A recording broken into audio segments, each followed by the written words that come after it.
Here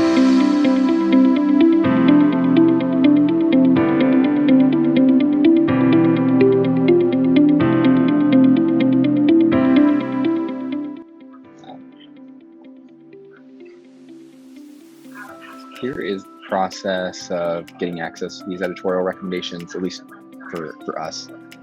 So the brand provides Seller Rocket with the ASINs that you'd like to be supported and choose how you'd like them to be promoted.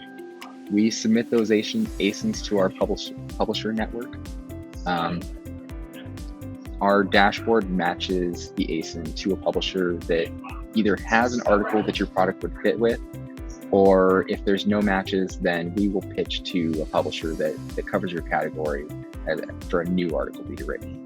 And for the publishers, they just have to write a few paragraphs, and then if it works on Amazon, they get paid. So they're willing to write a new article most times. The tricky part is that Amazon approves all of these editorials before they get published. So that's step 5 here.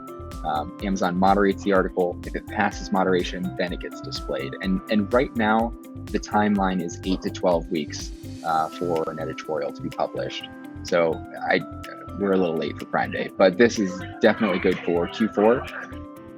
Anybody who starts now, it should be around August that our articles could be going live. So if your products sell well in Q4, we should talk, see if this is a good fit. Hey, it's Riya Mittal here. Before you leave, make sure to subscribe to Seller App's main YouTube channel where we upload all things Amazon and some how-to guides that will make sure that you're winning on Amazon. You will not get this anywhere else. Until the next time, happy selling.